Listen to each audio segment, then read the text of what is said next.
আসসালামু আলাইকুম। আপনারা সবাই কেমন আছেন? আশা করি ভালো আছেন। আপনাদের সাথে কথা বলতে আমার খুব ভালো লাগে। তাই মাঝে মাঝেই আমি বিভিন্ন বিষয় নিয়ে আপনাদের সাথে কথা বলি। আজকে কিছু গুরুত্বপূর্ণ বিষয় নিয়ে কথা বলবো।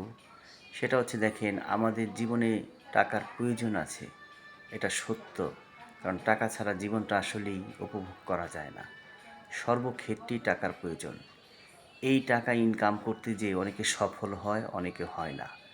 আমরা অনেকে অনেক সময় ভাগ্যের দোষ দিই। আসলে ভাগ্য আছে, হ্যাঁ, এটা আমিও বিশ্বাস করি।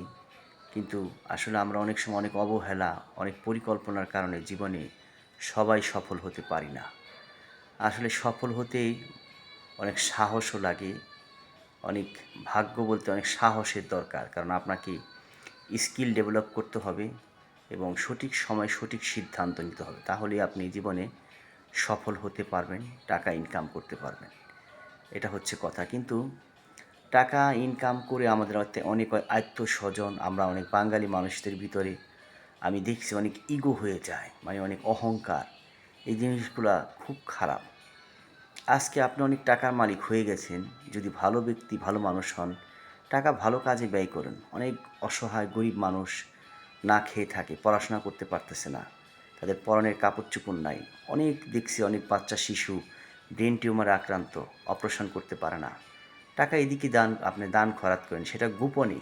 কিন্তু আবার অনেক ব্যক্তি দেখছি টাকা দান করে মানুষের কাছে মানে অহংকার করে বলে যে আমি একে এত দিছি, ওকে অত দিছি। এই সমস্ত দানের কোনো লাভ নেই। এটা আপনি দুনিয়াতেই পেয়ে গেছেন, আখিরাতে পাবেন না। এরকম ঘটনার একটা সাক্ষী ছিলাম। এক ব্যক্তি অনেক টাকা দান করছে, একটা চ্যানেলে সে তার নামটা বলে নাই, পরিচয় গোপন রাখছে। এটাকে দান বলে। আমাদের আত্মীয়স্বজনের ভিতরেও দেখছি টাকা হয়ে গেলে অনেকে ভালো পজিশন চলে গেলে আরেকটা আত্মীয়স্বজনকে সে উঠায় না। ইচ্ছে করলেই কিন্তু পারে, কিন্তু উঠায় না। কারণ কি জানেন? সে ভাবে যে আমি যদি উপরে উঠাই, সে কখনো আমার কাছে হাত পাতবে না, সে আমার সাথে অনেক বড় লোক হয়ে যাবে। ইগো, এই যে আমাদের বাঙালিদের ভিতরে যে ইগো, এই জিনিসগুলো খুব খারাপ। কিন্তু আমি দেখছি খ্রিস্টানরা আমাদের চাইতে অনেক ভালো। ওদের ভিতরে কেউ গরিব থাকলে ওরা তাদের টাকা পয়সা দিয়ে হেল্প করে, বাইরের দেশে পাঠাতে, ব্যবসা বাণিজ্য ধরা, চাকরি দেয়। মানে ওদের বিরুদ্ধে যে একটা মিল, সেটা আমাদের মুসলমানদের ভিতরে নাই। ভাই, টাকা কম বেশি সবারই আছে। সফলতা সবাই হতে পারে না, আবার অনেকে হয়। তাই বলে এটা অহংকারের কোনো বিষয় না। আসলে বাঙালিদের দেখছি আমি অনেকে এই অফিসেও ভালো পজিশনে একটু জব করলে তার এই পজিশনটা সে বিভিন্ন জায়গায় সে বিয়ার করে। আরে ভাই, আপনি অফিসের ম্যানেজার, তাতে কি? আপনার লাইফে কী করছে সেটা দেখেন। লাইফে আপনি কতটুকু সফল হয়েছেন সেটা দেখেন। আপনার সাথে অনেকে ম্যানেজার না, জব করে অথবা বিজনেস করে, সে তার ব্যক্তিগত লাইফে অনেক সফল। এই বাংলাদেশে আমি অনেক জায়গায় দেখছি একটা ম্যানেজার হইলে সে মানে একটা শুটকুট পরে। আরে ভাই, আপনি তো একটা কোম্পানির ম্যানেজার, ভাই, কোম্পানির মালিক না। অথচ কোম্পানির মালিক এত ভাব নেয় না। তো আসলে দেখেন, টাকা আমি কথাগুলো মাইন্ড করবেন না আপনারা কেউ, কথাগুলো বললাম। সফলতা আসলে সবাই হতে পারে না, কিছু মানুষ হয়, কিছু মানুষ হতে পারে না। কারণ সবার পরিকল্পনা ভালো থাকে না, সঠিক সময় সঠিক সিদ্ধান্ত নিতে পারে না। আরও অনেক সমস্যার কারণে মানুষ সফল হতে পারে। কিন্তু সফল হলেই আমাদের অহংকার করা যাবে না। আজকে আপনি সফল হন, আরেকজন ব্যক্তিকে সফল হতে সহযোগিতা করেন, দেখবেন আপনার ভালো লাগবে।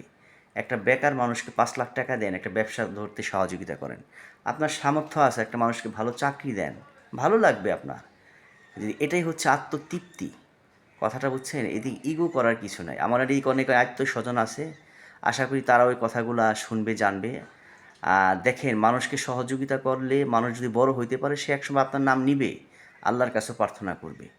অহংকার, টাকা পয়সা নিয়ে ইগো করার কিছু নাই। আপনার টাকা হয়ে গেলেই আপনি পৃথিবীতে অনেক বড় মানুষ হয়ে গেলেন, বিষয়টা এরকমও না। দেখেন, অনেক মানুষের অনেক টাকা আছে, যেমন ওই ফেসবুকের যে আবিষ্কারক, সেও কিন্তু অনেক টাকার মালিক। তারপর আপনার ওই অনেক ব্যক্তি আছে অনেক টাকার মালিক, তাদের মধ্যে কিন্তু কোনো অহংকার নাই।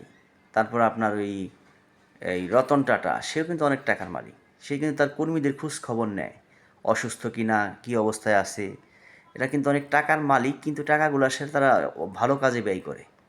টাকা সবাই হতে পারে না, তো হইলেই যে অহংকার করতে হবে, বিষয়টা এরকম না। তো যাই হোক, আপনারা এই বাঙালি আমরা আসলে অনেক খারাপ। টাকা হয়ে গেলে আমাদের মধ্যে ইগো হয়ে যায়, অহংকার হয়ে যায়। তবে ভাই, কথাগুলা আমি ভালোর জন্য বলছি। আমি চাই যে আমরা সবাই সবাইকে সহযোগিতা করি, তাহলে দেখবেন জীবনটা অনেক সুন্দর। ভালো লাগলো। আমার কথায় যদি মনে কষ্ট পেয়ে থাকেন ক্ষমা করে দেবেন। আসসালামু আলাইকুম।